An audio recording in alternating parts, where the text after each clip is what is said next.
Hello, my name is Dr. Arzoo Chhabra. I have a PhD in organic chemistry and I am also a mindset academic coach for college students. So what we are going to be talking about today is how to become the most powerful version of yourself.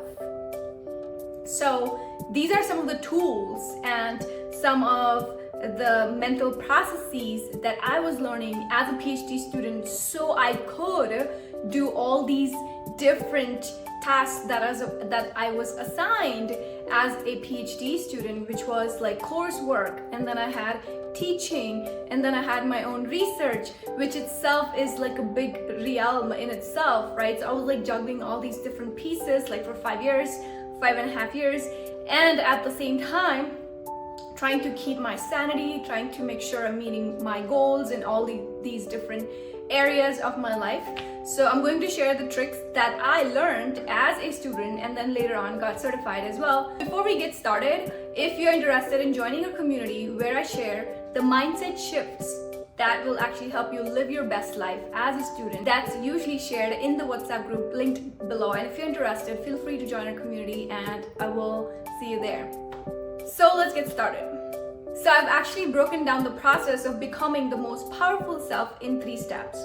The first step, envision in your mind the most powerful version of you.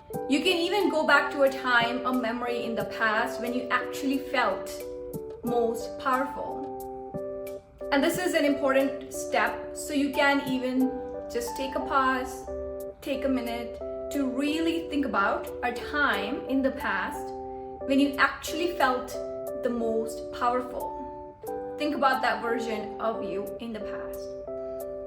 Think about the feeling connected to being the most powerful version. Second step.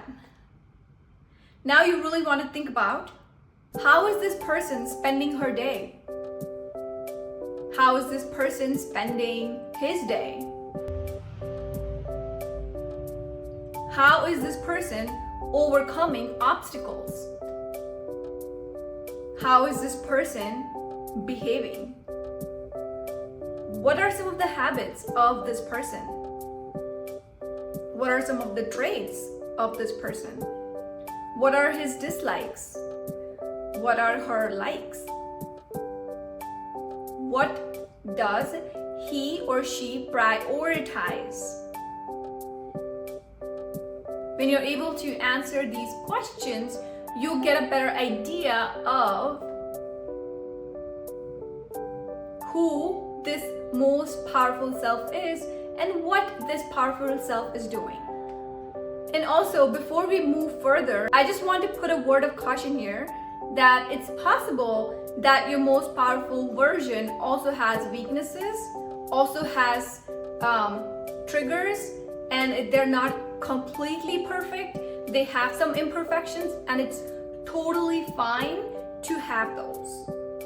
Your job is to make sure that you're not putting this person in troubles by keeping them close to their weaknesses. Meaning that if you think this powerful version is super healthy, they go to the gym and they exercise, you just want to make sure that you're not putting chocolates in their fridge, right? So even though they might have a sweet tooth, you just want to make sure that this most powerful version is aware that they have weaknesses, that they do have a sweet tooth, right? So they're going to be aware of their weaknesses so they don't have to act like the most powerful version of themselves and just accept still their imperfection and their weaknesses. Step 3. Now you want to really think about what are some of the behaviors, what are some of the traits that you actually have as a person that hinder you from becoming the most powerful version.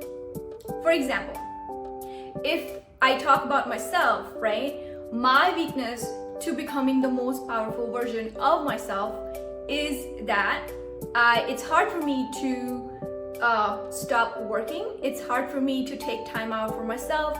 It's hard for me to just stop, not work. So it's all becomes like a continuum, meaning on an everyday basis, I don't take out time for myself to recharge. So then what happens is, instead of operating at 100% efficiency, at 100% capacity, I tend to work at a lower capacity just because I consciously don't take out the time to recharge or to rejuvenate. And that's my weakness. I know that's like an ingrained habit, that's like a pattern, that's like something that I've conditioned myself over the years. So now I know that that's my weakness, right? So if I could take care of one of this habit, I know that I would be performing better, and I know even doing less work with working for less hours with 100% capacity, I know would be more productive than working longer hours with a lower capacity. So that's something that I'm working on. So that's like one of the behavior that I'm trying to change for myself that will actually help me become the most powerful version. And the second behavior that I'm also adding onto my life is actually the behavior of self-reflection, or the activity of self-reflection, meaning that I do know that I'm very consistent with journaling and meditating in the morning, setting up my day for success, carrying out all the tasks that I really want to. However, if I'm not really closing my day with reflection, really acknowledging my wins, really acknowledging all the things that I did for myself, not really seeing myself for who I am, I just feel less confident over the week, when even though I have done the work, even though I've taken the actions, I still feel less confident of myself. I feel less confident in my capabilities if I'm not actually reflecting on how much of the work that I've actually done. So I know if I do that one activity, then I'm able to become more powerful, I'm able to stay more grounded, and I'm able to still keep going further without feeling disheartened, without feeling disappointed in myself. And I know that's the one activity that actually did increase my productivity, and that's something that I'm trying to be consciously adding to my routine on an everyday basis.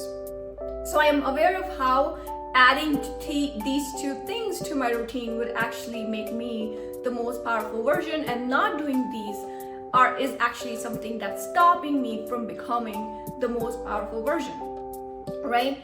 Just the awareness of it actually helps me add it back to my schedule whenever I can, or 90% of the time, and that itself is good enough. So if you're interested in becoming the best version of yourself, if you're interested in becoming a really good student, if you're really interested in improving your mindset, improving your productivity, increasing the efficiency of you working at your tasks, check out the program link down below, and I will see you guys in the next video. Bye now.